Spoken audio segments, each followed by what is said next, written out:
Nosotros vimos la superficie y encontramos la derivada famosa que va a ser la pendiente de la recta tangente. Entonces, pero esa recta que es tangente, hay un plano que la contiene. Y ese plano también va a ser tangente a la superficie. Y eso es lo que vamos a ver el día de hoy. Eso quiere decir que lo que vimos la semana pasada nos va a servir. Iniciamos de esta manera. Dice que si F es diferenciable,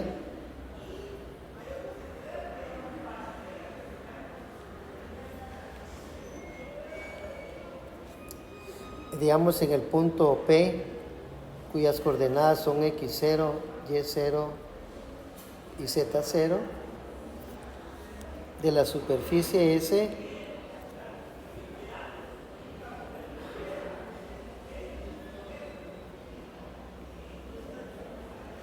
S mayúscula, dada una f de x, y, z, igual digamos que a 0, tal que el gradiente de la función f mayúscula x, y, z es diferente al vector 0. Aquí solo hay que tener cuidado cuando estamos hablando de números y cuando estamos hablando de vectores. En este caso estamos hablando de un vector que es el gradiente y dice que no es el vector nulo, por lo tanto existe, ¿no? Entonces, la primera observación sería que al plano que pasa por un punto P y es perpendicular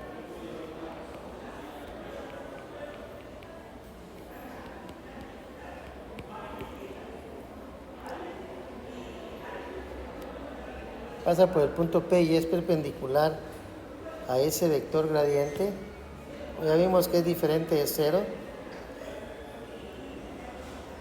evaluado exactamente en el punto x0, y0 y z0, se le llama plano tangente.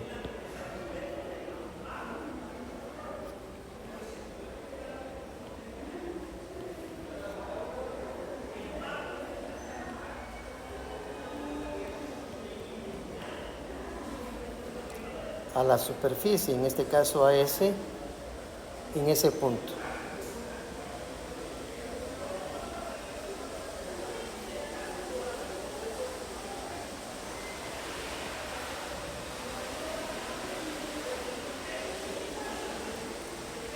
Y segundo,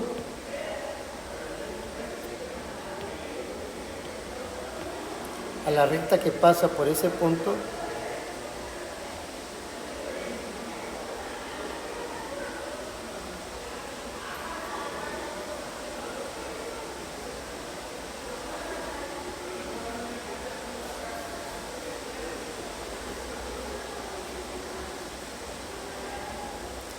y tiene la dirección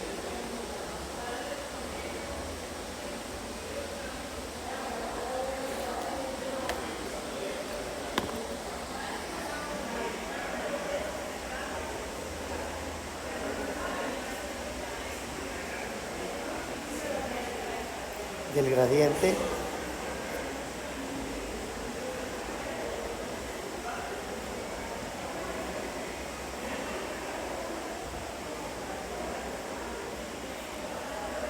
se le llama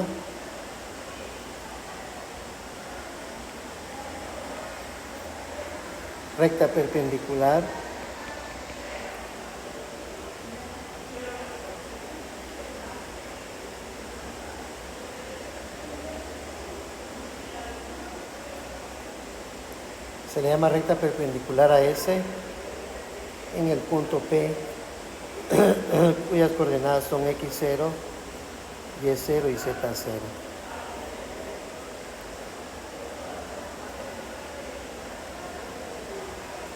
Veamos entonces un poco de análisis. Dice, sea un punto x, y, z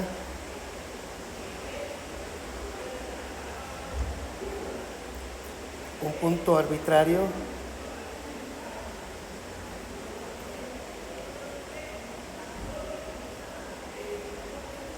en el plano tangente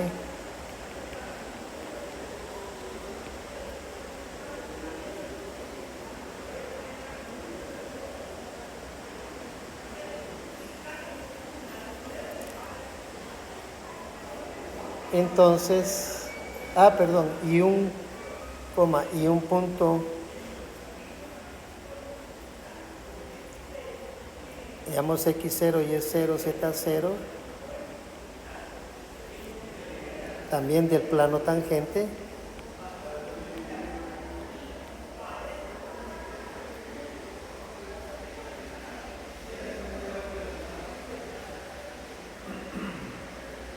entonces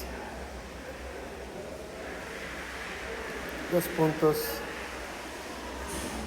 un vector, digamos el vector v va a ser igual a x menos x0 en la dirección de y más y menos y sub 0 en la dirección j más z menos z0 en la dirección k. Ese básicamente sería un vector cualquiera del plano, y así lo describe, es un vector que pertenece al plano.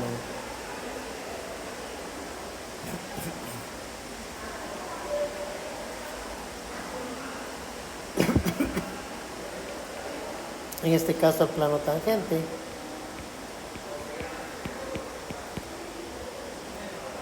Pero nosotros sabemos que el gradiente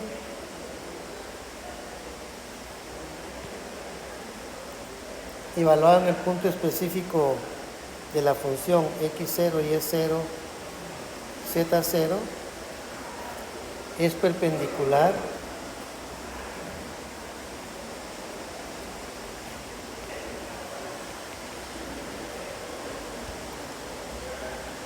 al plano tangente.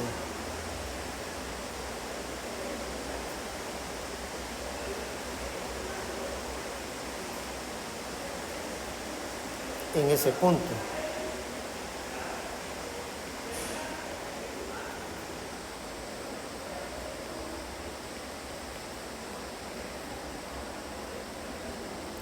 Entonces,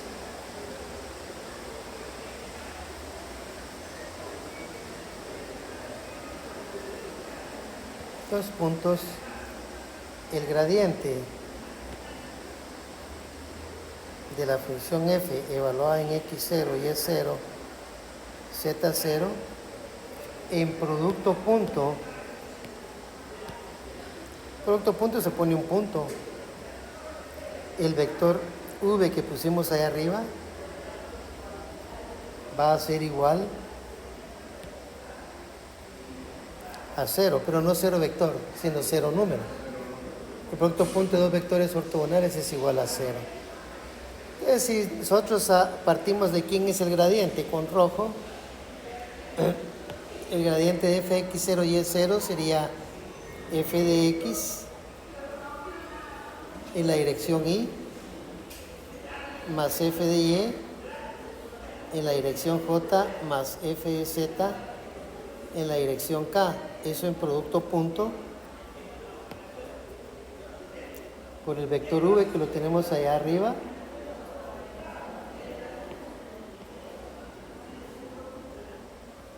que está dado por x menos x0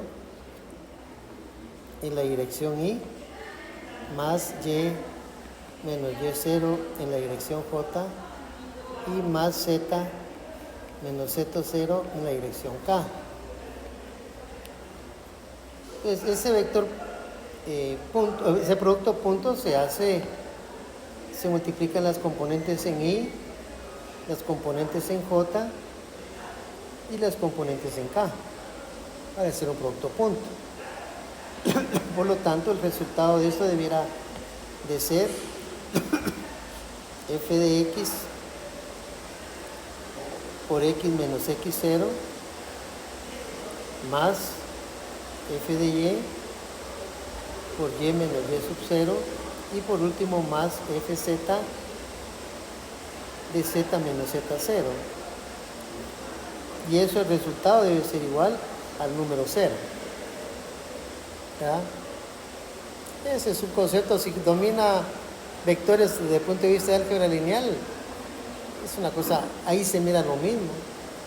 Solo que ahí se utiliza el vector normal como n, y el vector siempre del plano va a ser x menos x0, y menos y0 y z menos z0. El producto punto de los dos es igual a 0, es definición de producto punto, dos vectores son ortogonales y el producto es igual a 0. Entonces no hay nada nuevo, entonces pongamos un ejemplo para mostrar lo que ya hicimos, que definitivamente debe ser un ejemplo que nos va a resultar muy sencillo. Veamos por qué. El ejemplo dice hallar una ecuación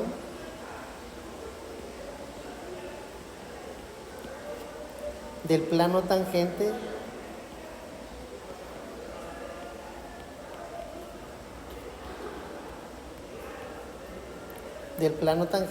a, digamos, a f de x, y, z, la función, y está definida por z cuadrado, la superficie, ¿no? Menos 2x cuadrado más 2y cuadrado menos 16, y es así, obligadamente tiene que ser igual a 0. De ahí pues usted puede despejar ya sea el 16, ¿verdad? Y investigar qué superficie es esa, ¿no? Como tiene el signo negativo en la x, entonces su eje va a ser el eje x, ¿no? Pero a nosotros realmente no nos interesa, por así decirlo, y profundizar en ello, sino que nos vamos a concentrar en encontrar el plano. Entonces f y da por eso en el punto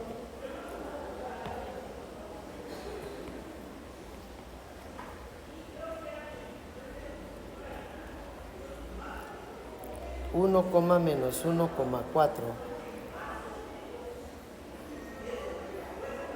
Para ir agarrando la onda de lo que estamos haciendo y no solo hacerlo, porque es muy simple. Ahí yo podría ponerme a calcular el gradiente y el vector que necesito y se terminó, ¿no? Es lo que voy a hacer.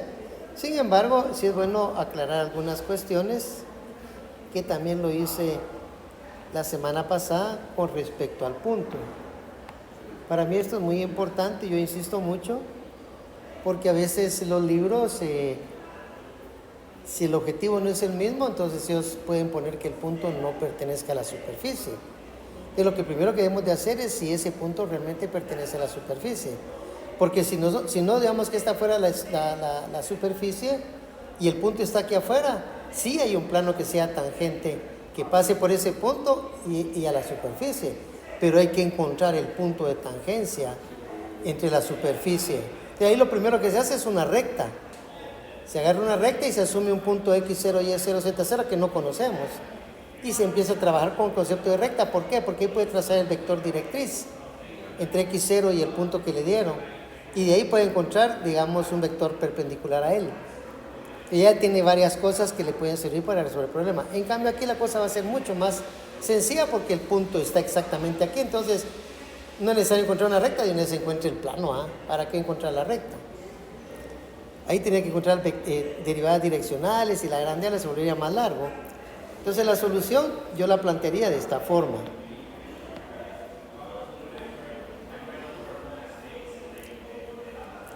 Primero vamos a verificar que el punto que nos dieron, 1, menos 1,4,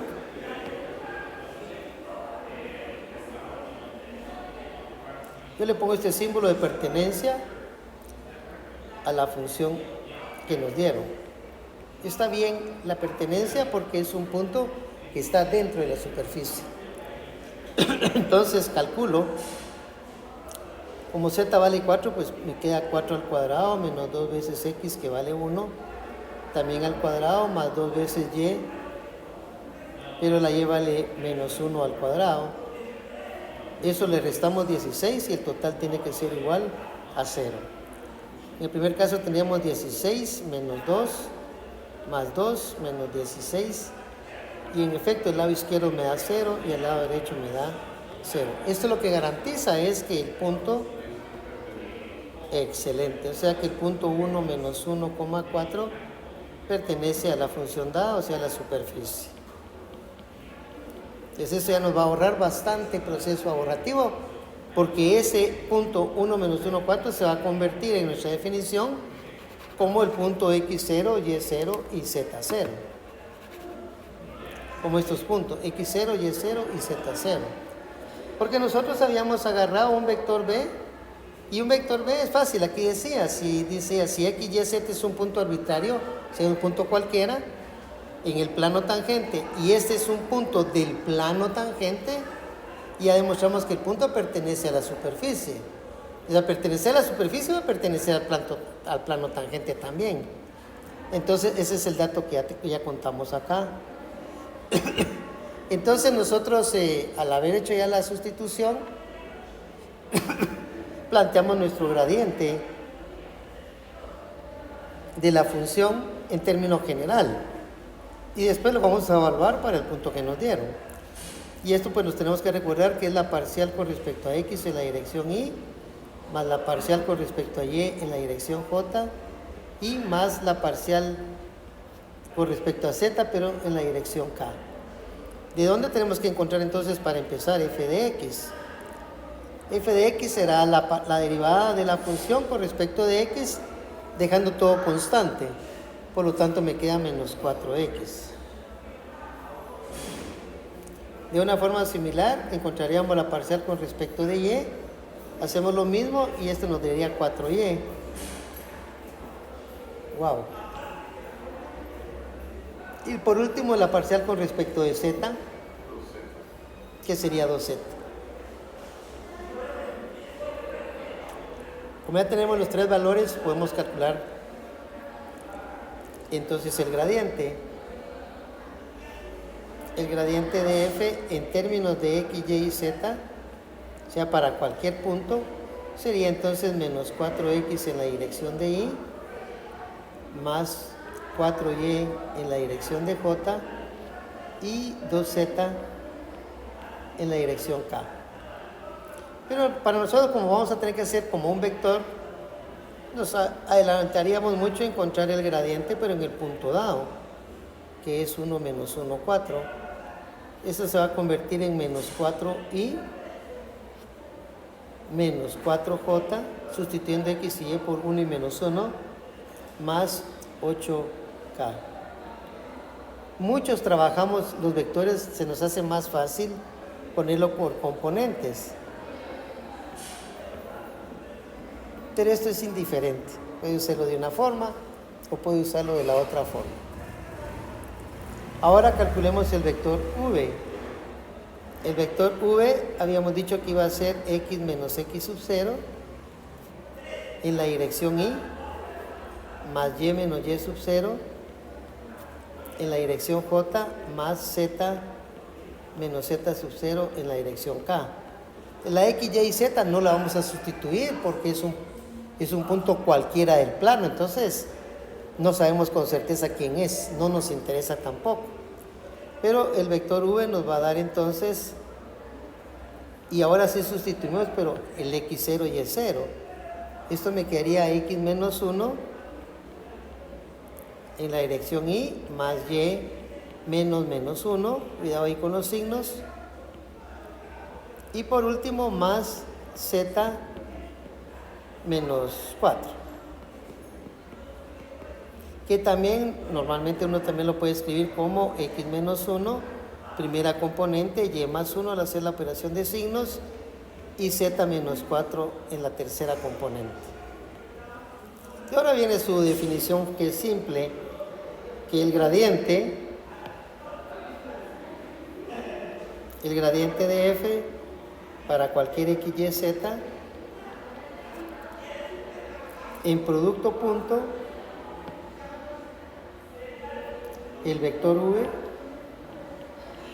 nos debe dar igual a 0, pero 0, 0, número, no vector. Entonces sustituimos. Yo uso, como dije hace un rato, uso más la forma menos por componentes, menos 4 y 8, pero es lo mismo. Siempre dejando indicado la operación, producto punto, y el x menos 1, el y más 1 y el z menos 4, que son sus componentes, y el resultado debe ser 0. Al multiplicar me va a quedar que menos 4 por x menos 1 más menos 4 que multiplica a y más 1 y más 8 que multiplica a z menos 4 debe ser igual a 0. Por lo tanto, menos 4x más 4 menos 4y menos 4 más 8z menos 32 igual a 0. Ordenando podríamos poner menos 4x menos 4y más 8z. Y aquí los números pues podemos contarlos porque es una cuenta, no es una suma. Sería 4 con menos 4 me da 0 y me quedaría el 32, que lo voy a aprovechar a pasarlo de una vez al otro lado.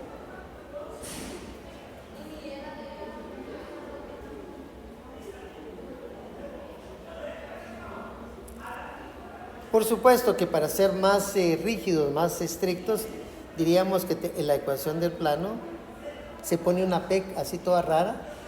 También el libro usa pi, el símbolo de pi para plano. Pi 1 o pi 2, pero no es pi 3.14, ¿eh? Sino que es una nomenclatura que así. Yo uso esta, que es la que usa Grossman. En cambio, este es otro libro, ¿no? Entonces ahí podemos cambiar. Que va a ser igual a un conjunto de puntos x, y, z. Tales que, y le escribimos la ecuación, que por cierto que esta ecuación ya la podemos dividir entre menos 4 si queremos. Pongámosla así. O al dividir entre menos 4 me quedaría x más y menos 2z igual a menos 8. Esa va a poner x más y menos 2z igual a menos 8.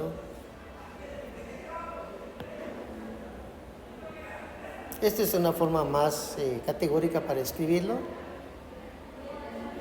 Y aquí terminamos.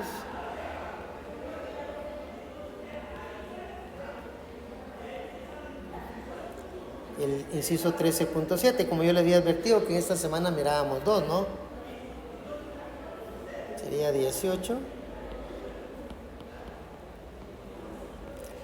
Hagamos una pausa y usted me dice si termina de copiar o necesita preguntar algo.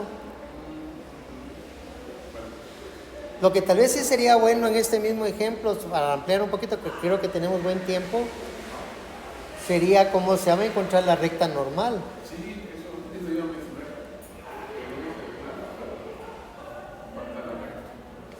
¿Sí? Esa podría ser una buena, ¿cómo se diría? Un buen problema. Y lo vamos a hacer. Aquí lo que tenemos que tener en cuenta es que era lo que era la recta normal.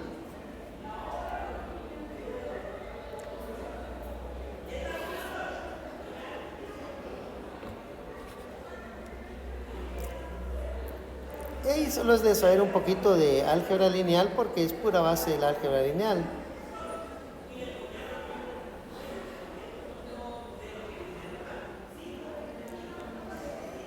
Entonces vamos a usar el mismo punto x0, y0, z0, ¿correcto? Y dice que la recta tiene este vector dirección. Entonces la ecuación normal, la recta normal,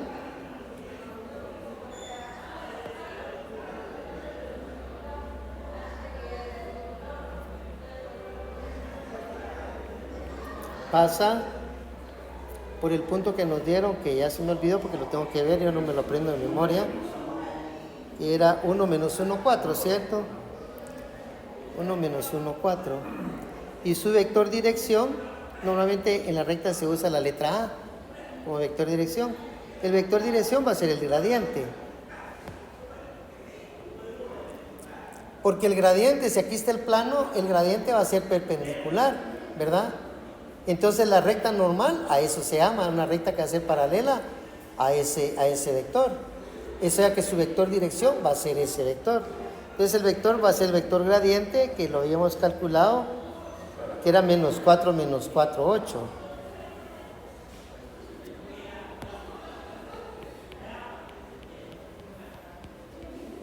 Entonces la recta pongámosle que una n de normal va a ser igual a un conjunto de puntos x, y, z,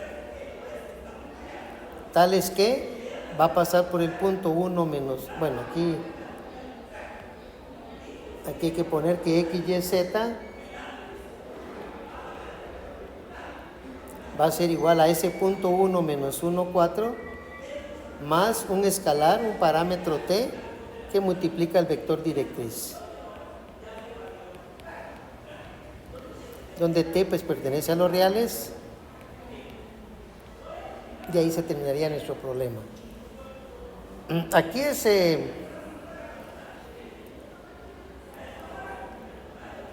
me parece que usted todavía no lleva álgebra lineal aquí en la licenciatura, ¿va? No. Cuando lo vea, pues entonces ya tiene una parte que tuvo que ver aquí en cálculo, ¿va? Que no tenía que haberla visto aquí. No, sí le cuento que en el último, ahorita lo que hay que subir de la última tarea, hay que trabajar una situación de ecuaciones diferenciales. Es mínima, la verdad, pero sí. Pero todo, digamos, en la parte cuando tenía que encontrar la velocidad, la aceleración y todo ese rollo, si va de abajo para arriba, o sea, va de desplazamiento igual a algo, entonces la derivada va a ser la velocidad y la segunda derivada va a ser la aceleración. Pero si se viene al revés, que fue lo que yo más o menos le expliqué el último día, entonces parte de la aceleración puede partir como que la aceleración es la derivada de la velocidad con respecto al tiempo. Y ahí hace una separación de variables y ya integra. Pero esa es una integral que se usa mucho, o sea, es muy común tener esa ecuación, que no es una gran ecuación diferencial, pero sí es ecuación diferencial, pues. No sé si tiene alguna duda de eso, pues con mucho gusto me puede preguntar y yo le puedo ayudar. Entonces vamos a ver hoy los extremos de dos variables. Ese va a ser nuestro título. Y con eso estamos preparados porque clase solo el otro sábado. Y terminamos el tema.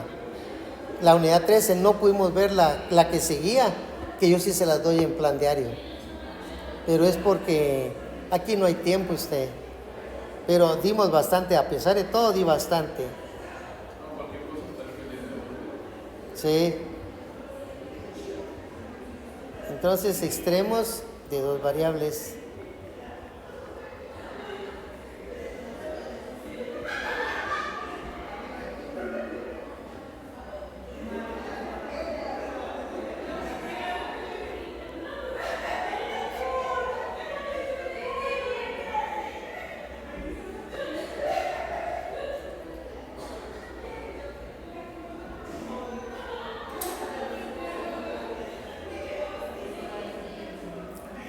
Vamos a hacer una figura que probablemente no llene todos los requisitos, pero vamos a hacer algunas modificaciones para llegar al objetivo. La parte ahorita en este momento es que el alumno se recuerde perfectamente de lo que son los extremos en una variable, para que le sea muy fácil sacar deducciones. Vamos a dibujar esto. Digamos que aquí tengo yo una curva, una superficie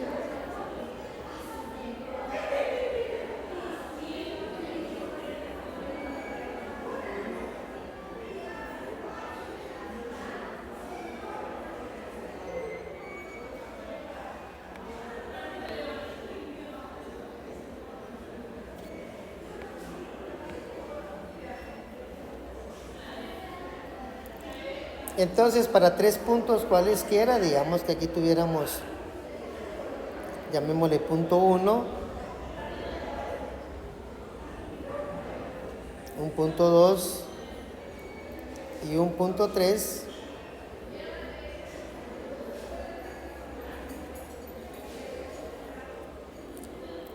Entonces, la altura, en este caso, lo que haya desde el punto hasta la superficie va a ser valores diferentes. Y digamos que los valores esos diferentes, por ejemplo, el 2 es más grande que la del 1 y la del 3 posiblemente más grande que la del 1, pero más pequeña que la del 2. Eso no se logra apreciar posiblemente en la curva por la tridimensionalidad. De hecho, pareciera que la 3 es más grande. ¿verdad? Entonces lo que yo hago para darme a entender es que vuelvo a hacer la gráfica, pero digamos que uso solo el eje X como base.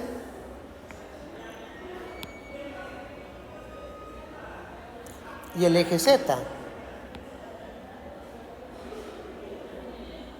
También podría usar solo el eje Y, pero vamos a usar el eje X y el eje Z.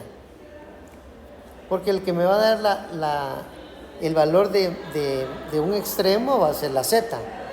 Esto viene que cuando nosotros tenemos de una variable Y igual a f de X, entonces la X es el extremo y la Y es el valor máximo o mínimo. Entonces, si supongamos que la curva hubiera estado como por acá, esa misma curva que tengo allá, digamos que hubiera estado aquí así, y definimos los puntos, digamos que aquí hubiéramos tenido el 1, aquí probablemente el 2,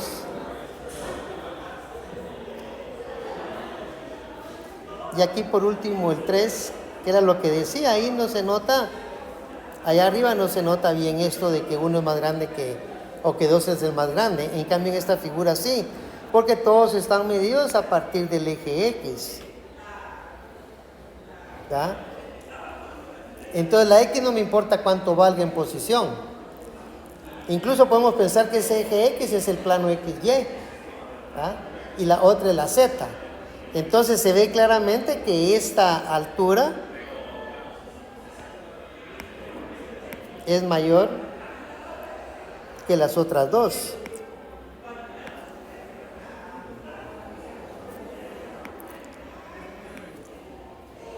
Ahora se ve más fácilmente, ¿cierto? ¿No? Entonces en 2 hay un extremo absoluto. Bueno, realmente es un extremo relativo. Voy a explicar por qué. Este es un máximo relativo.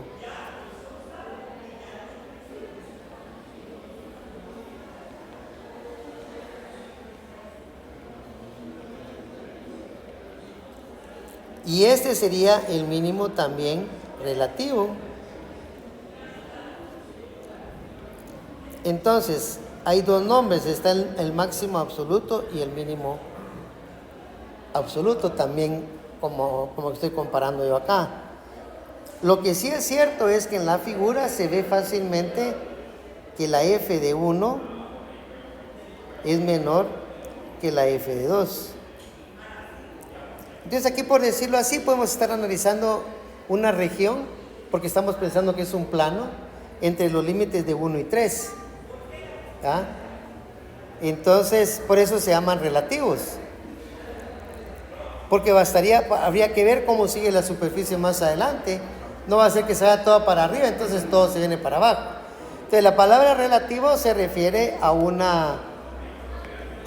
nosotros lo miramos en una variable a un intervalo, pero como este es el plano, entonces va a ser una región, que es básicamente el dominio, puede ser parte del dominio, más bien dicho, no todo el dominio, sino solo una parte. Ahora definámoslos, eso sería la percepción de vista, ¿no? Ahora definamos las cuestiones como realmente son. Comencemos con los extremos relativos. Hay una cosa importante. Los valores de X y Y aquí y los valores de X y Y acá y acá se dice que son los extremos. Pero el que es máximo o mínimo es la Z. Eso es lo que no hay que confundir, porque muchos se confunden extremos con el valor máximo o valor mínimo, que creen que es lo mismo y no es así. Y también relativo, porque no sabemos qué pasa con el resto de toda la curva. Ahora, cuando ya encontremos el más grande de todos en toda la curva, ese sería un máximo absoluto. Y el más pequeño de todos, mínimo absoluto. Puede haber un mínimo relativo, pero puede haber un mínimo más mínimo que él. Peor si la curva o la superficie se va al infinito. Entonces ahí, aunque la curva haga una cosa así, por así decir algo, él de todas maneras tendrá el nombre de mínimo relativo.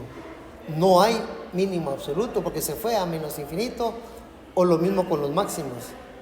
Si la curva se va hacia max infinito, en cambio en un elipsoide, por ejemplo, eso no sucede.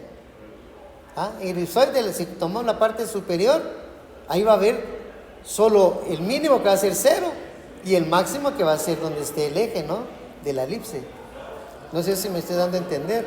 No, fíjate, ya parece que me hizo ese cambio de cuestión, porque ese mismo concepto que acaba de explicar, de que por ejemplo si yo tengo un mínimo relativo y eso es relativo, no es absoluto, ese mismo concepto lo puedo manejar para figuras en 2D. Sí, igual. Es que fíjese que todo el chivo de esto está en esta figurita que lo voy a hacer ahorita. Miremoslo como X y Y. Entonces aquí hay un máximo y aquí hay un mínimo, pero ambos son relativos porque la curva me indica claramente que sigue para abajo. Entonces todas las imágenes de aquí para abajo van a ser más grandes, más pequeñas que esta, y todos los que pasen de aquí para arriba van a ser más grandes que la anterior. De hecho, podría darse incluso una cosa más compleja.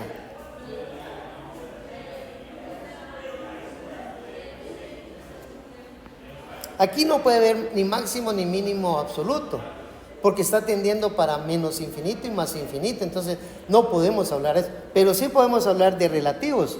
Por ejemplo, yo puedo decir, aquí hay un mínimo relativo, pero aquí hay otro mínimo relativo.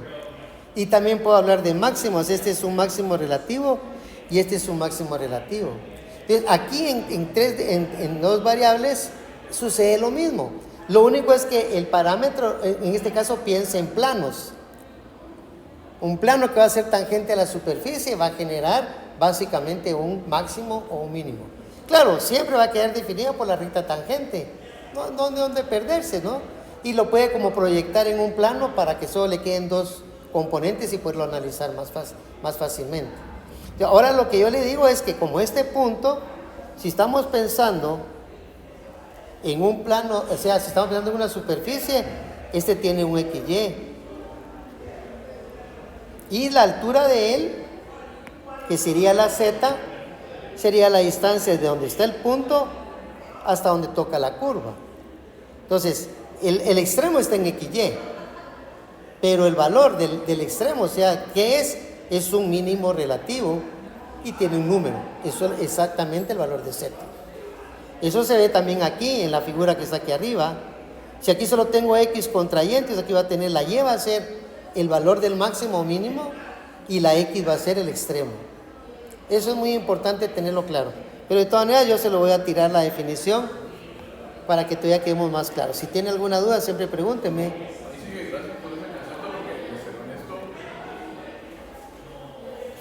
yo me topaba con textos que ellos vienen y mencionan esto, de que aquí, por ejemplo, le dicen relativo y le dicen absoluto. Y usted me está definiendo esto. Eso está mal, porque es que fíjese usted que ahorita que miremos la definición, todavía va a quedar más claro.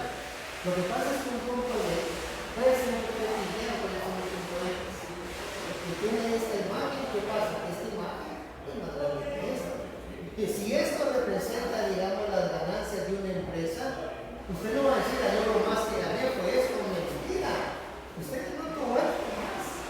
Lo que pasa es que como está tendiendo al infinito, no puede ser que le gané millones de millones de millones de bueno, si no así tan fáciles, pero usted sabe que sí. Si esto es la curva de una función que digamos en utilidad, usted tiene que ir por el redondo, porque se va para el infinito. Sus máximos y mínimos no interesa. Ahora, si esta es una predicción del tiempo y con eso aquí su tiempo por t igual a 0, entonces usted va a saber que hay un tiempo que va a ir creciendo y va a tener, o sea, va a ir disminuyendo. Pero ahí vuelve a crecer y ahí vuelve a disminuir. Pero al final del mundo, para que empezar a ser una empresa, nunca va a tener pérdidas. Ahora, si traes el eje por acá, ahí se está fregado. Porque entonces está trabajando con pérdidas, pero de todas maneras en el tiempo va a tener ganancias. Y eso es lo que se hace, se hace un análisis de cómo están las ganancias contra las pérdidas, porque todas las empresas tienen pérdidas, igual que están en la mitad. Pero lo más importante es que no importa cuánto mínimo o cuánto máximo sale, mientras la curva sepamos. Ahora bien, si yo borro mi curva, si borro acá y borro de aquí para acá, entonces este sería el absoluto. Pero tú ya estás analizando en un intervalo. O en una región que es libre. Recuerda que la región es un círculo, ¿no? Se recuerda que es el entorno. Este aquí es el entorno, y yo lo que es un intervalo. No importa. Entonces aquí sí este sería el absoluto, y este sería el mínimo. Absoluto. Ahí sí, pero entonces ya está restringido para un intervalo. Como el primer dibujo que le hice. Igual.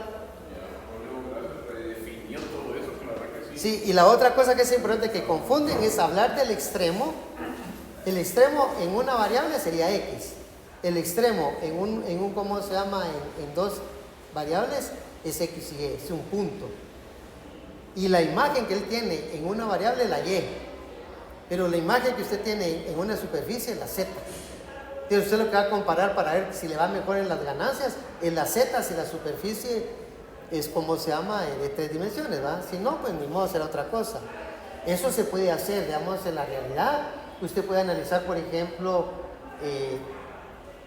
unidades vendidas de algo y otra variable que puede utilizar como, por ejemplo, digamos, que tiene una subcuenta donde usted tiene intereses. Entonces usted tiene sus dos variables, por un lado las unidades vendidas y por otro lado los intereses. Y de ahí mira usted sus ganancias.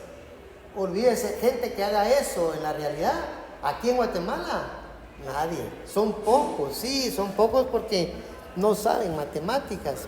Pero si supieran matemáticas, incluso los productos no son solo de una o dos variables. Olvídese, los productos son un chorro de variables. Está el gusto de la gente, la época, si está de moda o no está de moda, olvídese. Yo daba mi curso de eso allá en la ¿cómo se llama? Yo salí de SIADE, en la Escuela Superior de Administración y Economía, de ahí saqué mi maestría de Administración de Empresas. Cuando yo terminé mi carrera, ellos me contrataron, me llamaron para que diera clases de matemáticas. Y un curso que me pusieron a dar una vez fue ese, aplicaciones de las matemáticas a lo que realmente es les di un curso, pero muy bueno, les di un gran curso ahí. Muchos me felicitaron por eso y lo seguí dando por muchos años. Pero me lo gané así del aire, ¿va usted? Entonces, miremos la definición para aclarar todo lo que hemos hablado, porque prácticamente ya lo vimos todo. Solo que ahora solo vamos a ver cómo se hace, ya estuvo. Entonces, entremos por los extremos relativos.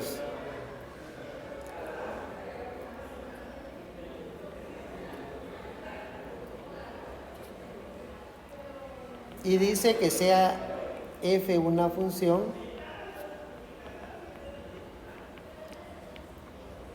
definida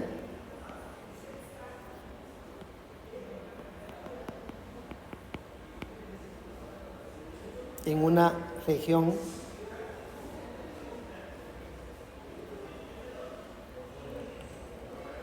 R que contiene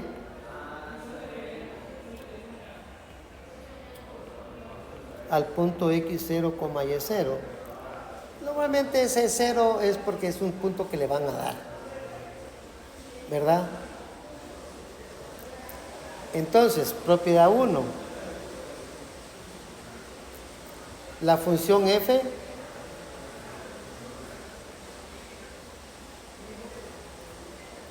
tiene un mínimo relativo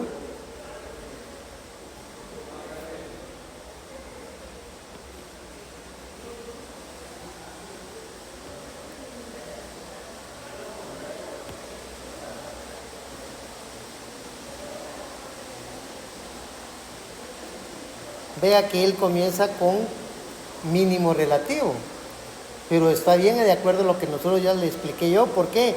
Porque estamos hablando de una región. Si estuviéramos hablando de todo el dominio, no, de todo el dominio de la función, ahí sí tiene que haber obligadamente absoluto, tanto máximo como mínimo. O es posible que solo haya máximo o solo mínimo, pero ahí sí la palabra sería absoluto. Por eso piense siempre, para que tenga una idea, en un elipsoide. Porque el elipsoide va aquí de esta forma, más o menos, ¿cierto? Entonces va a haber un punto que tiene la máxima altura. Imagínense un elipsoide como un gimnasio. Entonces en algún punto va a ser el punto más alto. Aquí no, porque aquí las casas o todo lo hacen horizontalmente, entonces todos están a la misma altura, todos son máximos, ¿va? Pero ahí no, porque va así, entonces esa cúpula que lleva arriba es la que le va a tirar el máximo. Y solo va a ser para un punto. Entonces dice, la función f tiene un mínimo relativo en el punto x0 y y0.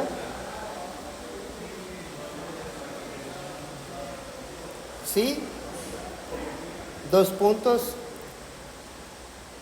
F para cualquier punto x, y es mayor o igual a f de x0, y0.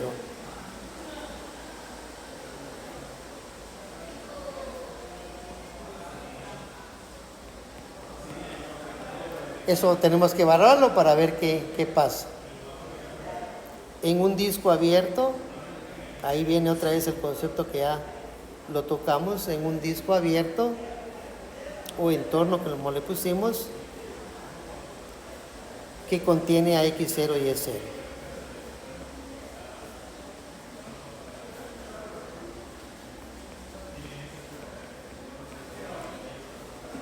Dos,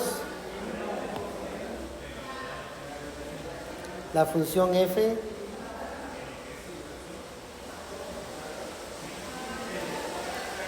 tiene un máximo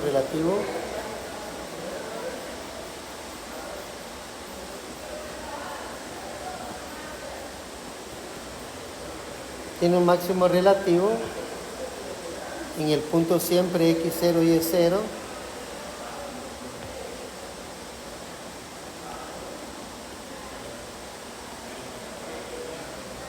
sí, dos puntos.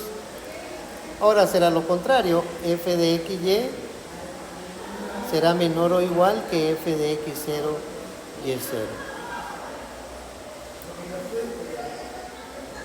Para todo x, y en un disco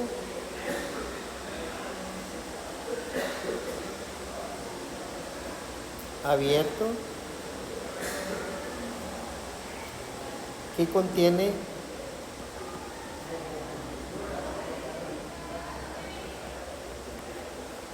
a x0 y y0.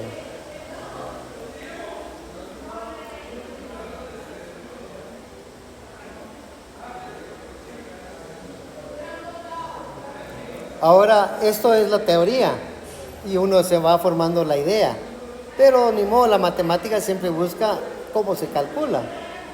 Ahorita ya lo tenemos planteado, pero no nos vamos a poner a evaluar cualquier punto x, y a usted y compararlo con la imagen de x0. Eso sería muy complicado. Entonces, para eso entramos a lo que se conoce como puntos críticos.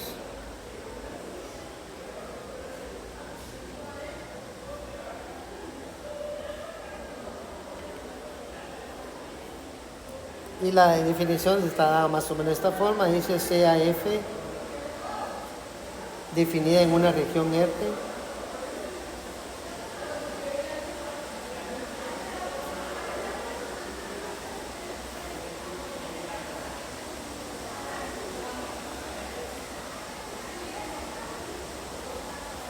que contiene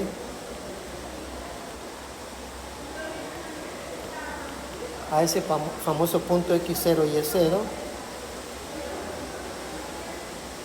punto y seguido, el punto x0 y y0 es un punto crítico. Está lloviendo fuerte usted.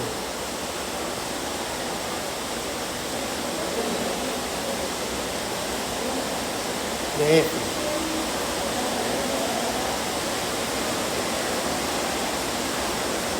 Nunca había oído yo que sonara tan fuerte la lluvia aquí usted. A los machos, ¿no? Dice que supuestamente el 15 se terminaba la lluvia. Ay, Dios los 10.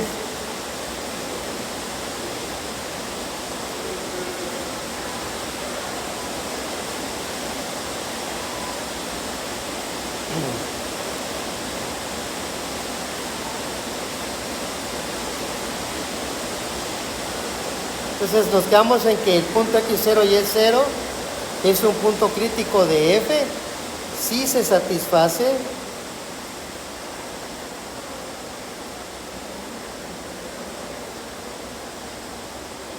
una de las siguientes condiciones.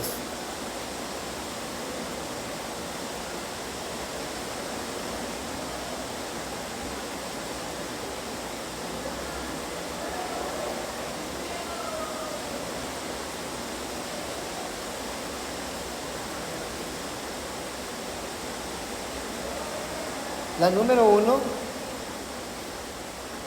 nos dice que el gradiente evaluado para f de x0 y y0 es igual al vector 0. Y la segunda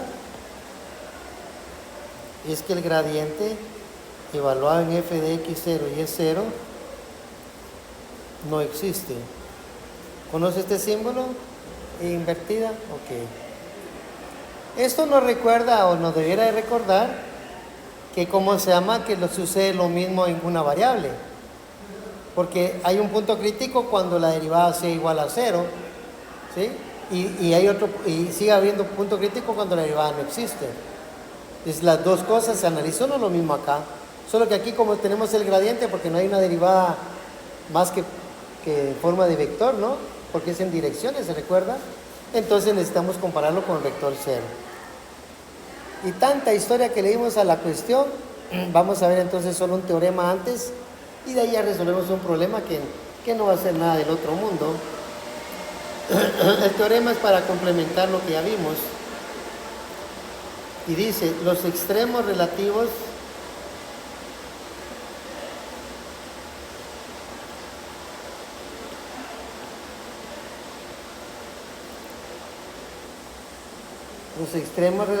se presentan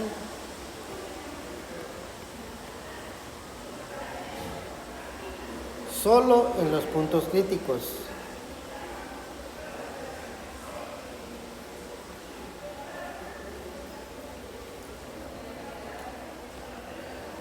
Solo en los puntos críticos, punto y seguido, si f tiene un extremo relativo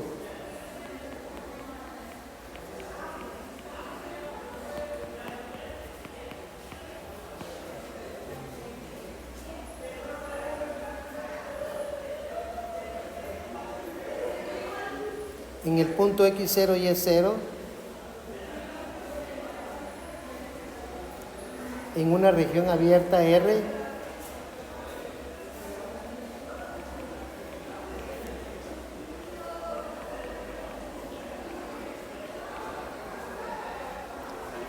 entonces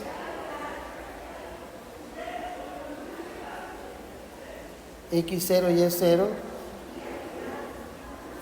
es un punto crítico.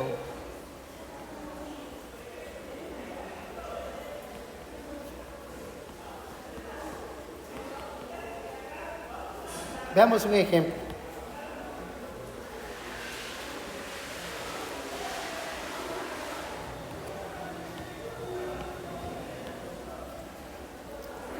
Y el ejemplo dice hallar los extremos relativos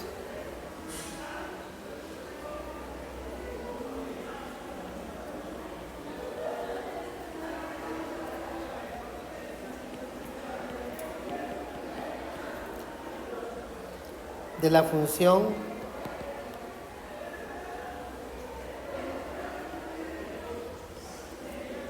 digamos que fuera x cuadrado más y cuadrado más 2x menos 6y más 6. Solución. Para resolver este problema debiéramos de encontrar primero el gradiente, porque si tenemos el gradiente entonces lo miramos si es igual al vector 0 o si no existe. Entonces centrémosle. Vamos a calcular el gradiente de la función para cualquier punto x, y, que debemos de recordar que es la parcial con respecto a x en la dirección y más la parcial con respecto a y en la dirección j. Entonces f de x para nosotros sería 2x más 2 por el 2x que está por ahí, y f de y sería 2y menos 6. Por lo tanto, el gradiente para cualquier punto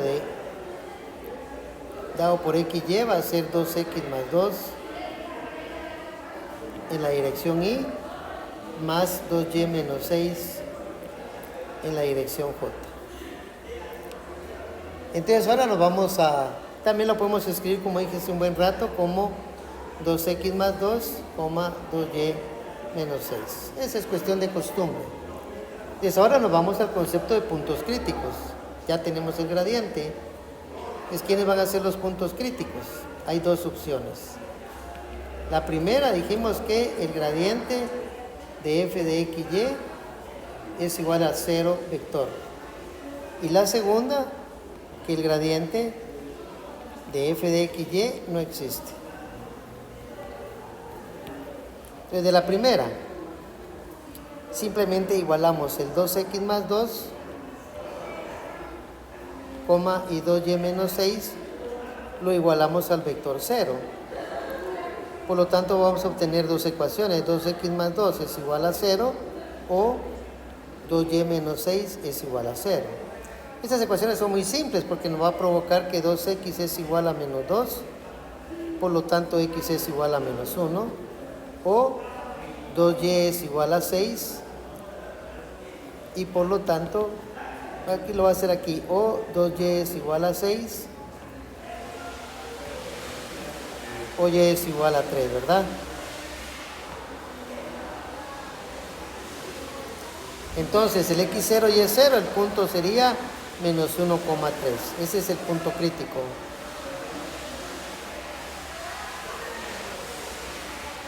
En menos 1,3. ¿Sí? Pregunta, ¿por qué usamos un O y no un I? En la igualación. Ajá, ¿por qué? Porque ¿cómo se llama? Porque puede ser una o puede ser la otra. No pueden ser necesariamente las dos a la vez. Podrían ser las dos a la vez, pero normalmente o es una o es otra. Le voy a poner un ejemplo muy sencillo que tal vez le puede ayudar mucho. Digamos, cuando yo tengo esta ecuación, X, a ver cómo es el ejemplo que le quiero poner, si X cuadrado menos 9 igual a 0. Usted dice o X menos 3 es igual a 0 o X es igual a 3. Perdón, X más 3 es igual a 0. Entonces, o X es igual a 3 o X es igual a menos 3. Estamos. Aquí no hay problema porque si, tanto X igual a 3 como X igual a menos 3 si lo cumplen, que podría decirse un Y. Pero, por ejemplo, digamos,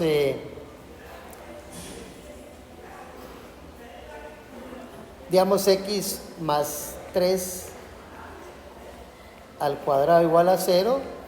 Entonces aquí necesariamente X más 3 es igual a 0 o X más 3 es igual a 0. X es igual a menos 3 o X es igual a menos 3. Aquí también lo cumple, ¿cierto? Pero me imagino que tal vez en una ecuación de segundo grado que no sea ni diferencia ni completación al cuadrado, digamos, pongamos X menos 3, vamos a ponerlo de esta forma, por X más 1 igual a 0. Entonces tendríamos que X menos 3 es igual a 0 o X más 1 es igual a 0.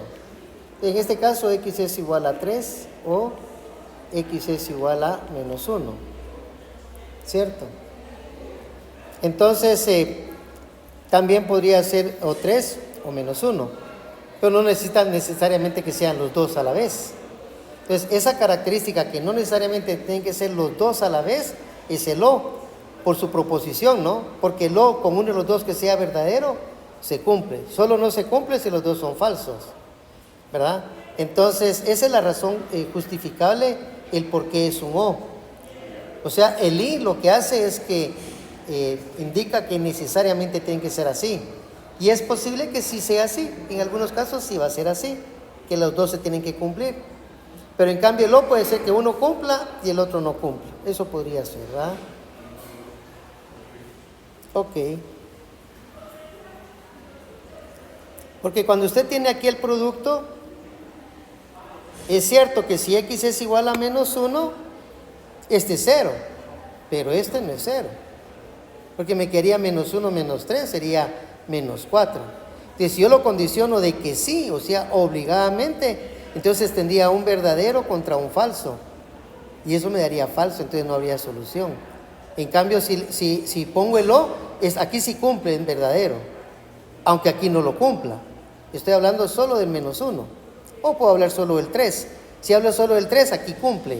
3 menos 3 es 0. Pero 3 más 1 no es 0. 3 más 1 es 4. Es cierto que 0 por 4 sí es 0. Pero la proposición este y este otra desaparece. De hecho, creo que solo cumple acá. Solo cuando es una multiplicidad. En este caso 2. Solo en ese caso creo yo que es que cumple el i. Pero de ahí todo lo demás sería lo. Porque por ejemplo aquí lo mismo. Aquí si es 3 cumpliría el primero, pero no cumpliría el segundo. Y al revés, porque estamos hablando de la factorización, ¿no? X más 3 por X menos 3 igual a 0. Entonces yo digo este y este otro, entonces la friego. ¿Por qué? Porque cuando me dé X igual a 3 sí cumple este, pero no cumple este otro. O sea, no necesariamente para que el producto sea 0, necesariamente los dos tengan que ser 0, no. Puede ser que uno sea 0 y el otro no, y viceversa, ¿no? Esa es la razón contundente para saber que, ¿cómo se llama? Que no, que es un O y no un I. Yo le insisto mucho a mis alumnos cuando doy la mate 2, porque yo lo explico en ecuaciones. Cabalmente es el curso que estoy terminando ahorita. Y yo se los explico a ellos porque cuesta mucho entender por qué es O o por qué es E. Ok, pero sigamos. Entonces nuestro punto crítico sería menos 1, 3. Ahora, observemos aquí a la par que la 2, la voy a poner con azul, no se da en este ejemplo. Tiene que tener cuidado porque puede ser que en el examen sí se dé. ¿Estamos de acuerdo? Ahora, ¿cómo sabemos que sí se da o no se da? Entonces analizamos el vector. Como esta es una ecuación lineal, entonces su dominio son todos los reales. Por lo tanto, no hay ninguna discontinuidad de ella. Y lo mismo en 2y menos 6, es una ecuación lineal. En y, pero es una ecuación lineal. Lo mismo. Pero si hubiera sido, por ejemplo, el vector, hubiera sido 1 sobre x menos 3, coma, y y, por decir algo, aquí tenemos clavo, porque para x igual a 3, entonces x igual a 3 pasa a ser un punto crítico. Y y 0, sería 3,0. ¿Ah? Eso es lo que hay que tener cuidado. Lo que pasa es que uno cuando pone ejemplos, tal vez no explica esto como lo estoy haciendo yo, pero es prudente dejar como quien dice claro que en algún problema sí se puede dar eso. ¿Ah? Y ya le puse el ejemplo de lo que sí se podría dar. Ahorita así como vamos, entonces ya sabemos que el punto crítico es menos 1, 3. ¿Va? Por lo tanto, si menos 1, 3 es el punto crítico, por lo tanto hay un extremo.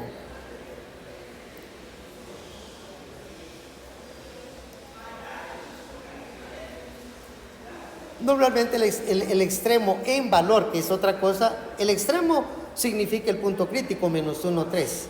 Así es sencillo. Pero el valor del extremo, que lo vamos a poner aquí, el extremo en valor sería evaluar la función en menos 1, 3.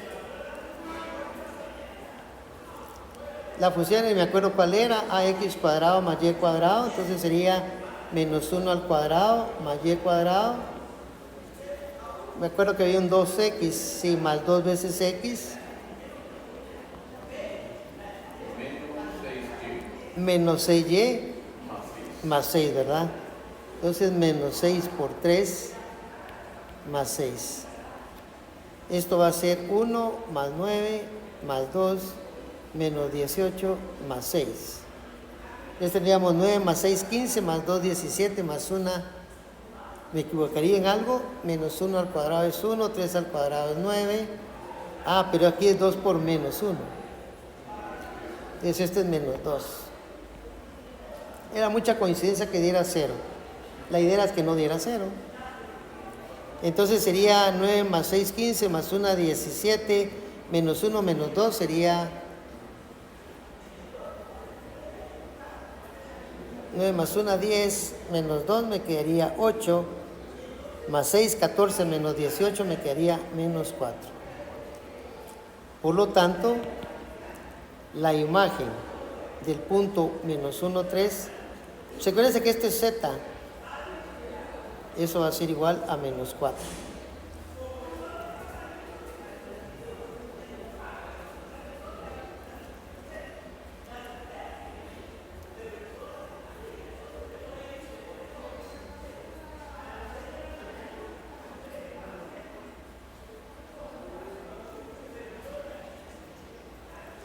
Pero aquí no tenemos la teoría suficiente para saber si es un máximo o un mínimo. O sea, no tenemos fórmulas directas, pero sí tenemos la teoría. ¿Por qué? Porque nosotros tenemos que agarrar un punto. Vamos a hacerlo de la siguiente forma.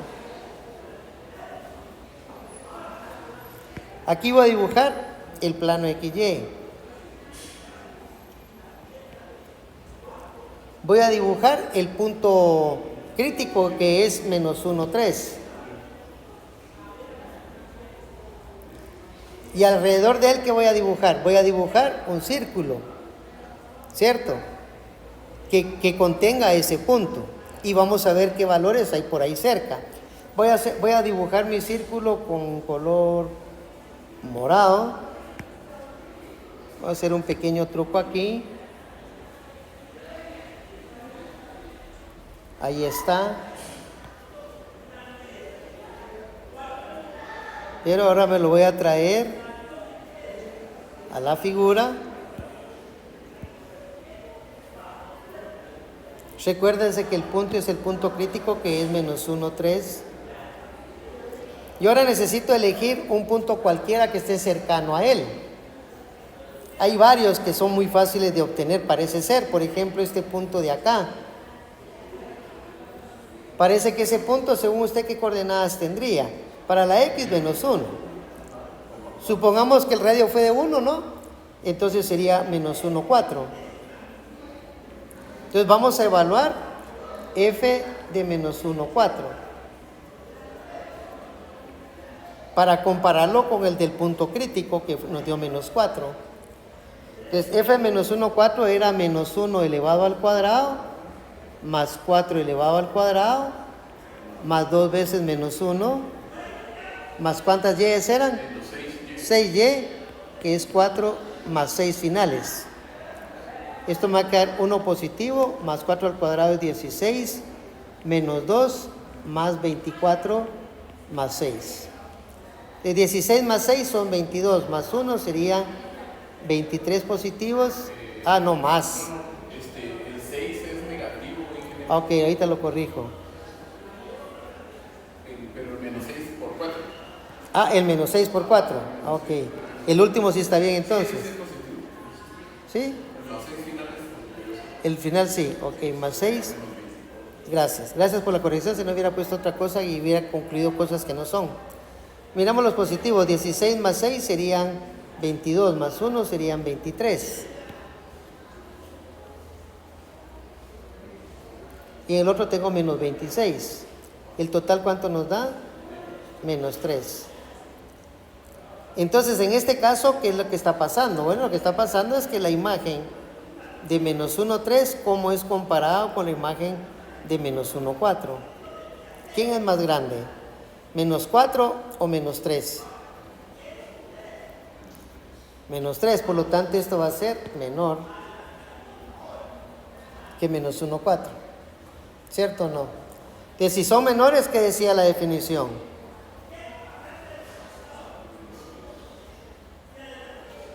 Aquí estamos. Porque eso no pusimos ningún ejemplo, pero ahorita lo estoy haciendo. Si el punto es mayor, porque puse menor, ¿no? Lo tengo al revés, pero es lo mismo. Es un mínimo relativo. O sea que él es un mínimo relativo. Por lo tanto, el punto menos 1, 3 es un mínimo relativo. Y la próxima semana vamos a ver exactamente eso.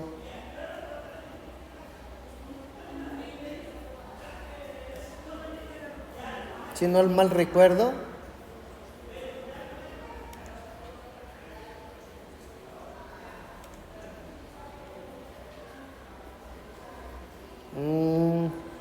pero aquí me hace falta una gran parte todavía, fíjese usted.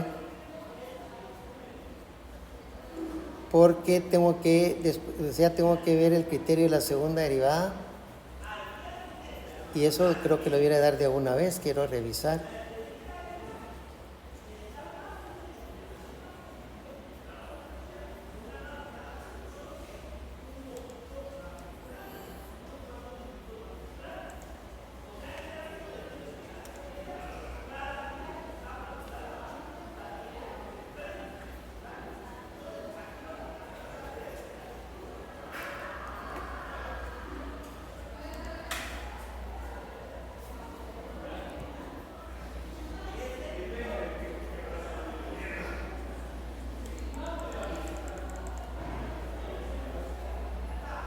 La sugerencia es que siempre que yo tome un punto que sea muy cercano al punto crítico, me baso en un disco con radio 1. Cualquier radio, pero preferiblemente que sea radio 1. Claro, en la realidad, o sea, en lo más, ¿cómo se dice?, más formal, el radio tiene que ser .01, por ejemplo.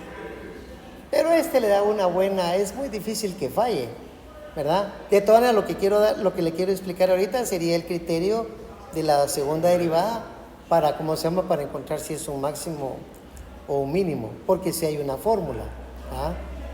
Entonces, solo quiero ver una cosa aquí entre mis... Ajá. Entonces, ahorita concluimos que es un mínimo relativo porque consideramos un valor. Claro, lo ideal tal vez sería hacer, por ejemplo, démosle punto 1 de unidad. Entonces, debiéramos de evaluar tal vez f de, como es el punto es menos 1, más punto 1 sería menos 0.9,3. Que estaría exactamente a la derecha de él, estaría más o menos por acá. Pero sí, está muy cercano. Si quiere se lo calcula ahí. Esto sería igual a menos 0.9 al cuadrado, más 3 al cuadrado, más 2 por menos 0.9, menos 6 por 3, más 6. Hágase esa operación, por favor. Y me dice cuánto le da. Yo se lo voy a revisar. Sí, dígame. Quedaría menos 3.99. Ok, menos 3.99. Pero menos 3.99 todavía es más pequeño que... Perdón, menos 4 sigue siendo más pequeño que menos 3.99.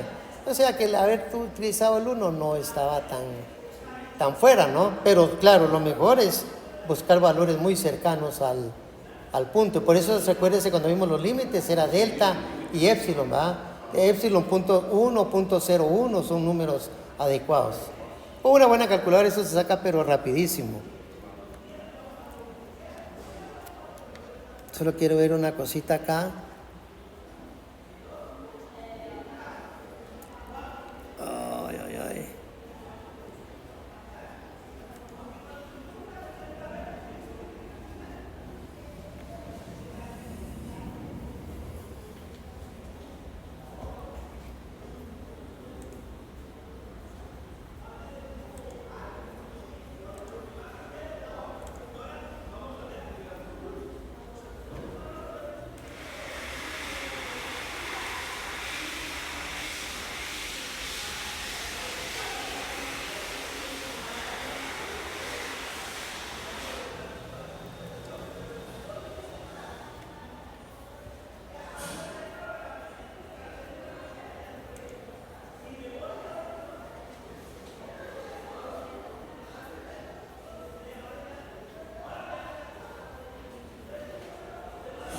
Entonces, para lo que decía, entonces ahora lo que vamos a ver es, ya lo vimos con valores y lo vamos a confirmar. Para eso necesitamos el criterio de la segunda derivada. Y lo vamos a poner como título. Y es lo último que vamos a ver hoy. Criterio de las segundas derivadas.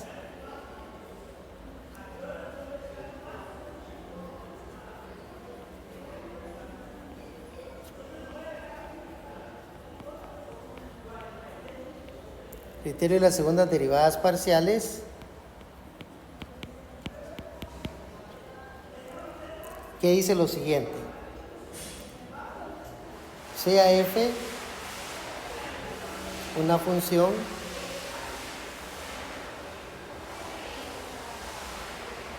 con segundas derivadas.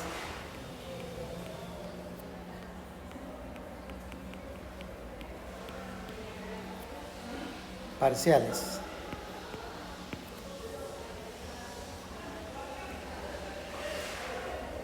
Continuas en una región.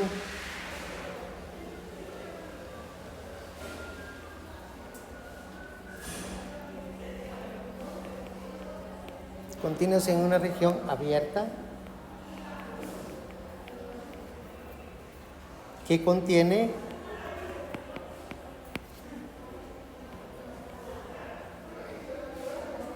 un punto AB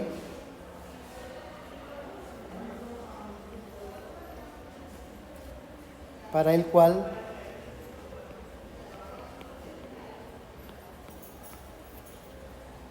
f de x, o sea, la parcial de f con respecto a x evaluada en el punto AB es igual a 0 y también la parcial con respecto a y en ese mismo punto también es igual a 0.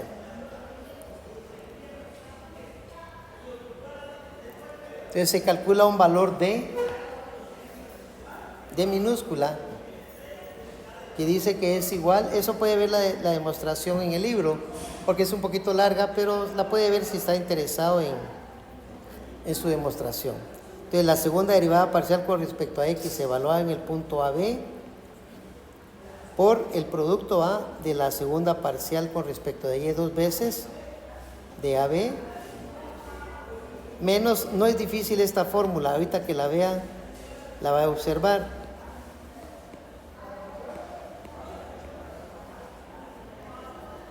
O sea, es el producto de la fx y la fyy menos el cuadrado de fxy. ¿Por qué? Porque se debería haber sido tal vez f de xy de AB por f de yx de AB, pero como son iguales, entonces se queda al cuadrado. Entonces le digo que no es tan difícil de anotarla, pero sí se la tiene que aprender porque es parte del curso, ¿ah? Entonces, las conclusiones según el teorema o el criterio, dice, la primera conclusión es que si ese número D, vamos a poner con un rojo más fuerte, si ese número D es mayor que 0, primero, y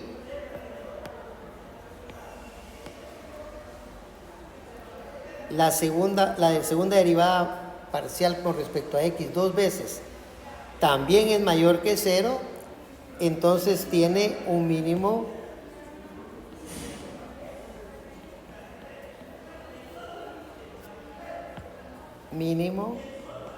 relativo.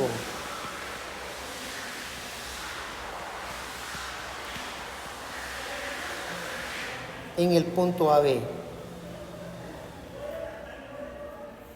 Y la segunda opción, bueno, son tres realmente. Si D es menor, no, siempre D es mayor que 0, perdón. Si D es mayor que 0, pero resulta que f de xx es menor que 0, entonces tiene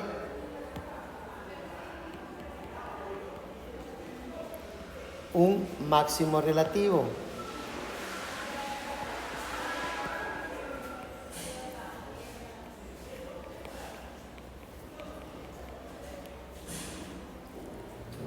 En ese punto AB.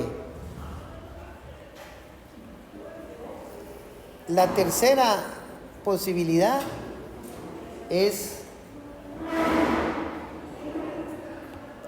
si D es menor que 0.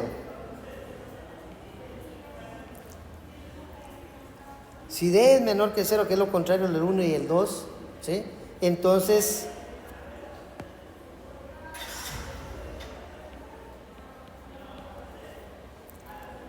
A, B, f de A, B, que sería Z, es un punto de CIA.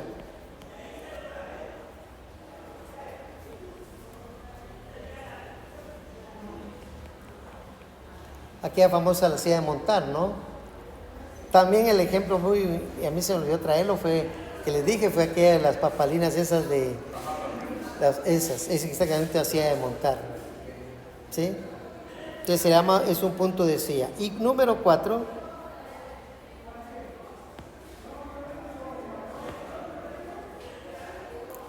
si D, porque ese es el que hace falta. ¿Cuál es el que hace falta? Si D es igual a 0. Entonces, el criterio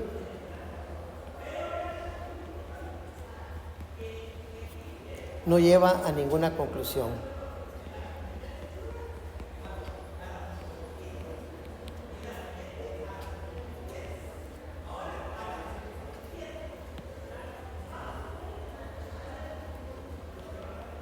Hay que aprenderse las 4, ¿va? Si D mayor que 0 y la segunda derivada con respecto a X 2 veces es mayor que 0, entonces tiene un mínimo relativo.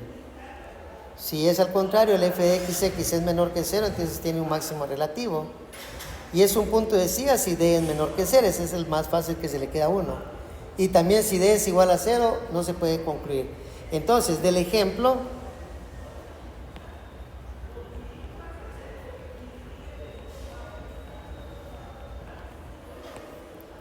donde decíamos que f de xy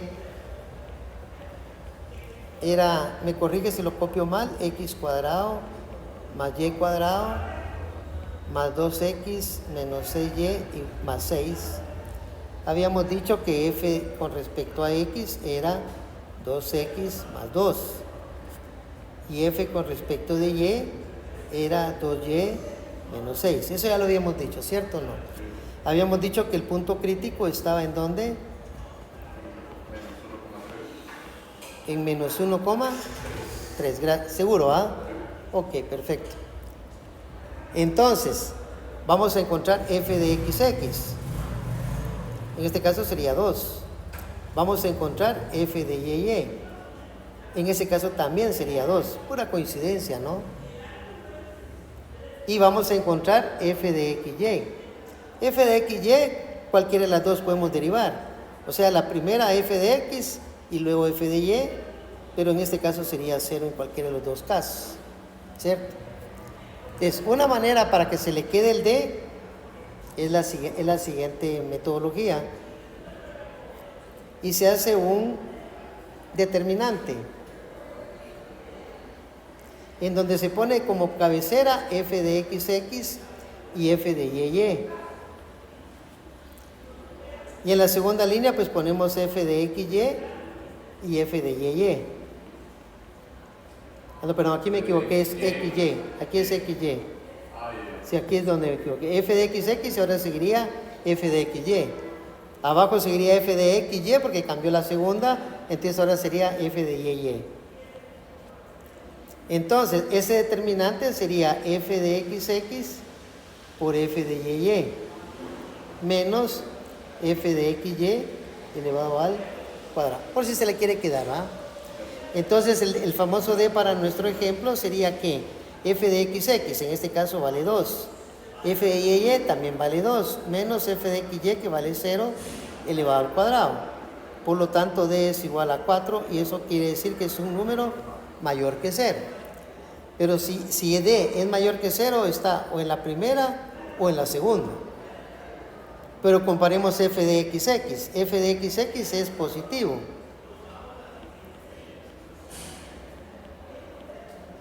Que es mayor que 0. Por lo tanto, nos quedamos en la condición 1. ¿Y qué dice la condición 1? Tiene un mínimo relativo. Por lo tanto, el punto que me dictó, que era menos 1, 3, es un mínimo relativo.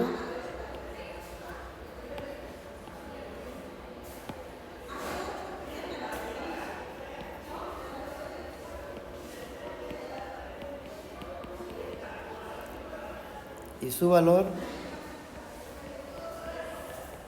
es menos 4. O sea que esa función, en teoría, la z más pequeña es menos 4, ¿cierto o no? De ahí todas las demás zetas tienen que ser mayores. Pero solo tenemos que ver si eso es en el dominio. Si en el dominio eso sucede, entonces se convertiría en un mínimo absoluto. Miremos la gráfica, a ver si se recuerda usted ahí. ¿Qué gráfica es esta curva? X cuadrado más Y cuadrado más 2X menos 6Y más 6. Z es igual a eso, ¿cierto o no? ¿Qué curva es? A ver si se recuerda. Escribámosla, hagámosla. Todavía tenemos tiempo, si usted tiene tiempo. Entonces tenemos que Z, análisis, ¿verdad?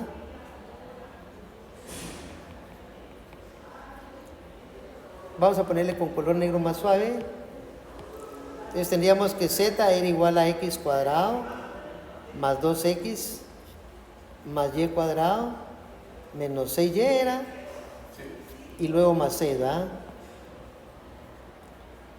Por lo tanto, Z es igual a X más, aquí tenemos que agregarle 2, o sea, 2 entre 1, restamos 1, aquí le agregamos más 6 entre 2 es 3, al cuadrado es 9, más 9, menos 9. Entonces me quedaría X más 1 elevado al cuadrado, más Y menos 3 elevado al cuadrado, más, aquí me quedaría negativo, menos 4, ¿ah? O sea que Z, es por lo que le pasó en el examen, ¿se recuerda?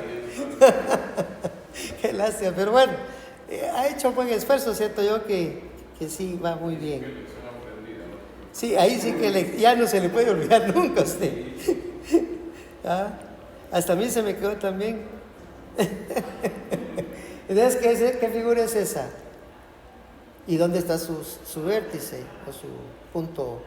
Porque normalmente si no tuviera más 4, ni el más 1, ni el menos 3, pasaría en 0, 0. Ahí Dios batería baja. Orémonos porque ya se va a terminar. ¿Qué? ¿Pero qué curva es? ¿No se recuerda? Un cono. Es un cono con vértice ¿en dónde? Ahí está ese. No, el vértice es el más fácil, porque va a ser menos 1, 3, menos 4. ¿Y ya? Entonces este es un cono. Ahora bien, digamos que el cono yo no lo voy a dibujar como es, pero más o menos debiera de ser algo así. ¿Me está agarrando la idea? ¿Sí? Pero ¿qué está sucediendo aquí al final? Que nosotros en algún momento tenemos que eliminar la parte de abajo. Porque si no, no sería una función. ¿Cierto o no? Porque tenemos un valor de z positivo y un valor de z negativo para un mismo punto. Ahí habría clavo, ¿cierto o no? Aquí lo único que quería aclararle es que este es el punto que es el vértice. Solo queda movido del origen, ¿va? El 0, 0, 0 se mueve menos 1 unidad para la X, 3 para la Y, 3 para la Y y Z 4, menos 4. Entonces aquí ya se demuestra que si esta es la verdadera superficie, vea que el dominio es R2 y el número más bajo va a ser ese que encontramos. Entonces de la figura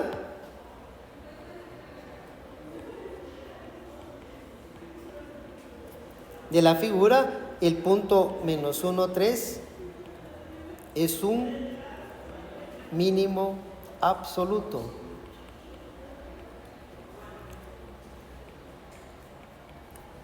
Y ahora creo que con este ejemplo ya en vivo quedamos claros la diferencia entre la palabra relativa y absoluto. Relativo es cuando es una parte en una región, pero aquí ya demostramos que nuestra función es el cono en la parte superior, ¿va? Y ahí hay que restringir mucho. Olvídese, hay que restringir un montón, ¿no? Pero se hace la restricción y entonces el dominio que se va a extender en todo el plano que quede aquí. Aquí tiene que pasar un plano exactamente acá. Ese va a ser la verdadera región para que me quede solo la parte de arriba. Entonces, ¿qué más le iba a decir yo? Entonces ya con eso podemos considerar que es un absoluto. ¿Va? Y este no tiene máximo. Lamentablemente no tiene máximo. No tiene máximo y solo tiene uno porque es solo un punto. Para que tuviera un máximo y un mínimo tenía que haber por lo menos 2 puntos que hagan que el gradiente sea igual al vector 0.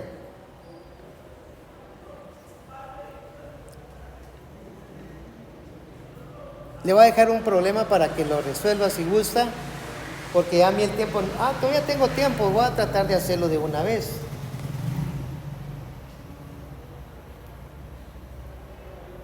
Aunque yo más creo que este debiera ir en el siguiente tema, pero lo voy a hacer. Sí, yo creo que mejor no, lo vamos a...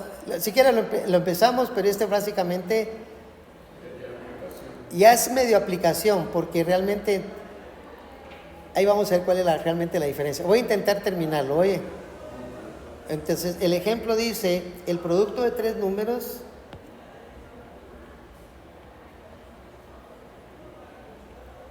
Aquí sería como un problema de palabras. El producto de 3 números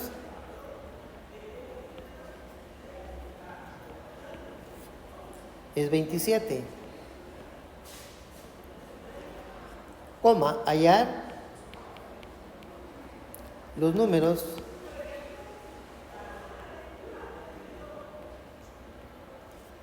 para que la suma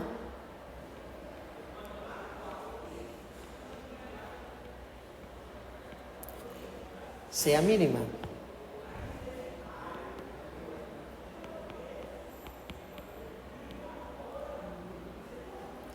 Entonces aquí mucha gente que resuelve este problema se creen muy matemáticos y dicen, sencillo, para que 3 números me dé 27 está 3 por 3 por 3, 3 por 3, 9 por 3, 27.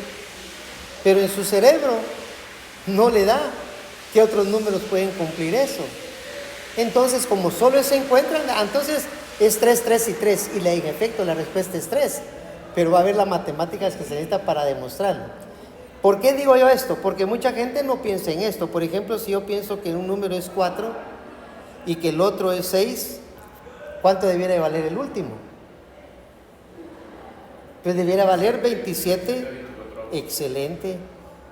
Entonces aquí tiene el producto de 3 números que le da 27. ¿Y cómo sé yo que su suma es más grande que la otra? No lo sé, tendría que comprobarlo. Pero no voy a comprobar con todos los que se me ocurran. No sé cuántos hay, pero eso le estoy diciendo a una persona que no sabe matemáticas y que le contesta, no, eso es fácil, es 3 por 3 por 3 y ya. Y hay gente aquí que así lo hace. No, aquí lo que hay que hacer es plantear el problema y decir, bueno, sea X, digamos, un número de los 3.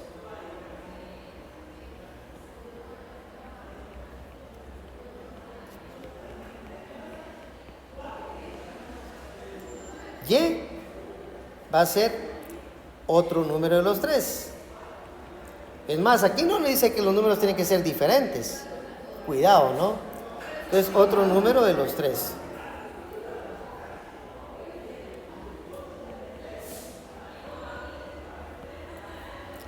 La clave va a estar en el tercero, Z.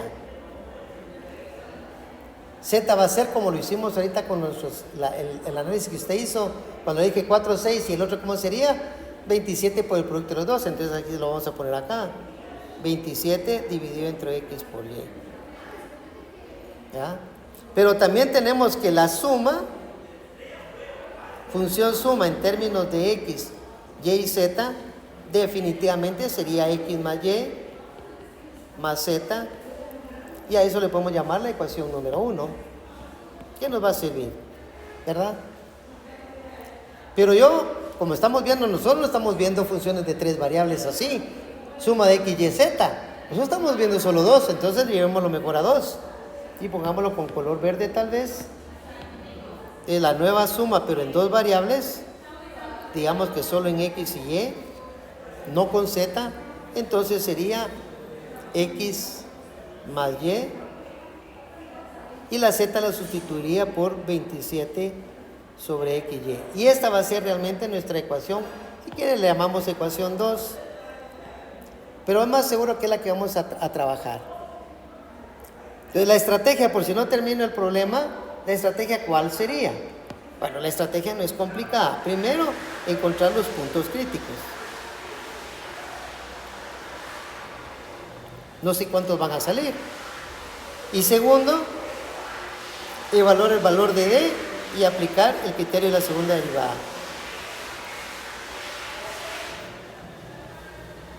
Ese es el plan.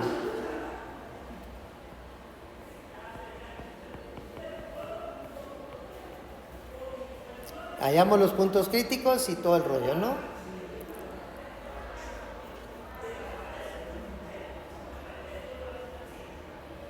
Entonces, para resolver el inciso A, vamos a encontrar S de X. Vamos a venir a derivar acá, pero en términos de X. Entonces me va a quedar 1, que es la derivada de 1, y la otra sería más 27 partido y, que va a ser constante, y derivo solo el x a la menos 1, que me va a dar menos 1 por x a la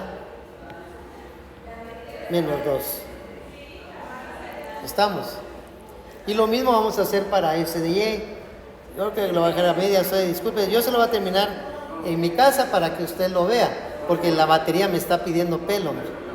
Pero la S de y, bueno, esta primera me quedaría que esto es igual a 1 menos 27 sobre x cuadrado y. Que le vamos a llamar ecuación 1, o sea, la parte de x, ¿no? La parte A, digamos. Y S de y va a ser muy parecido, ya que nos va a quedar que es igual. Ahora derivamos la y, sería 1 más y lo mismo, pero con términos de y. Yo les voy a poner el menos, oye, perdonen. Menos 27x por y cuadrado. Y a esa le llamamos la parte B.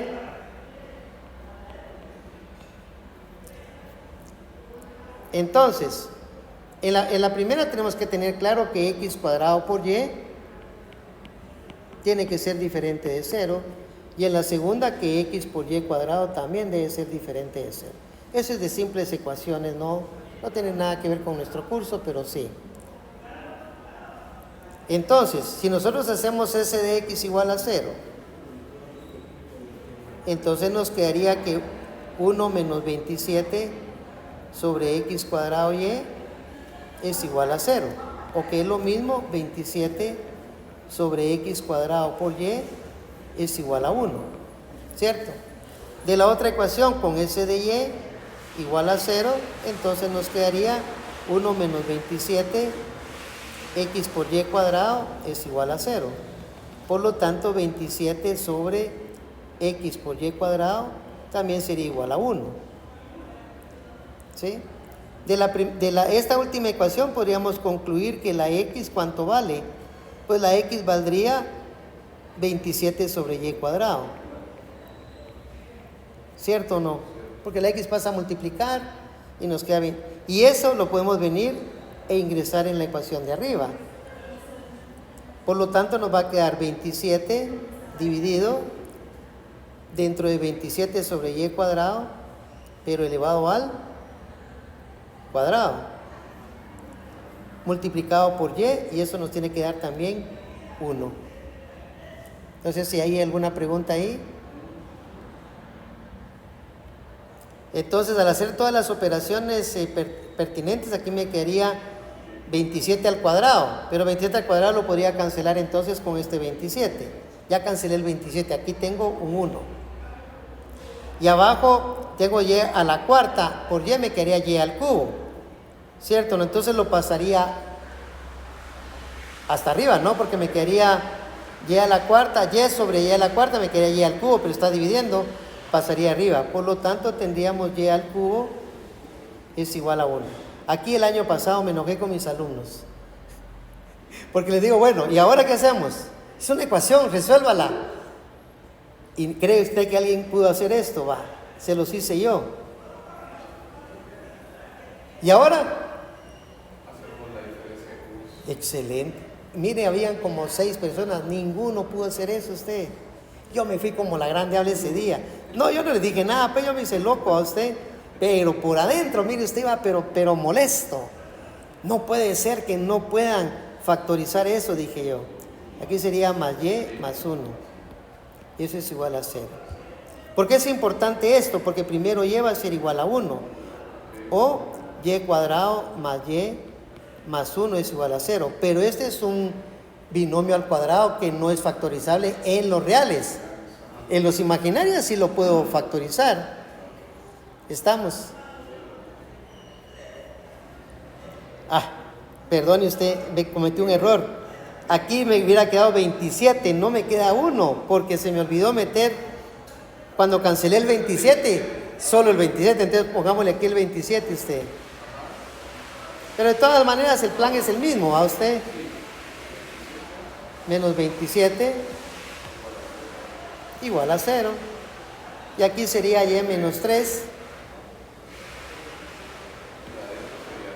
Sería y cuadrado más 3y.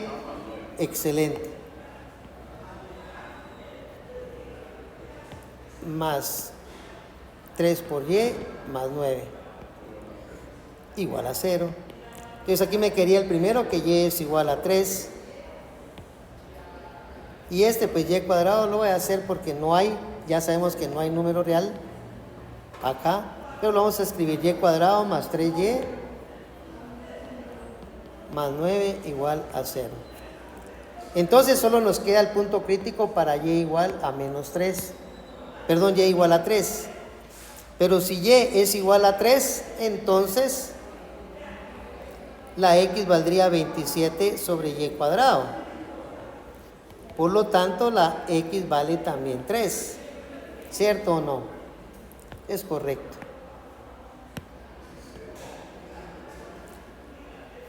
La x vale 3, la y vale 3. ¿Estamos? Por lo tanto, el punto crítico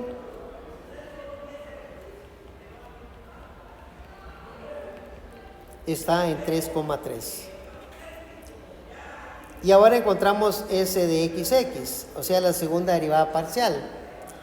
Se la voy a escribir porque yo la hice, ¿no?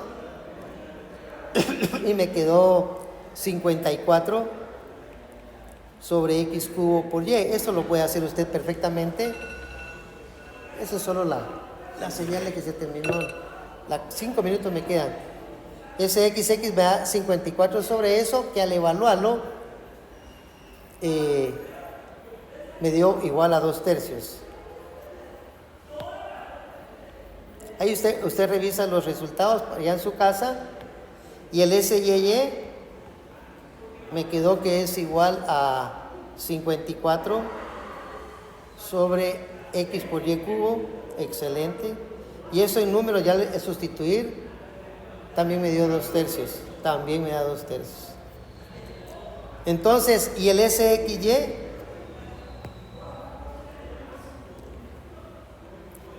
me dio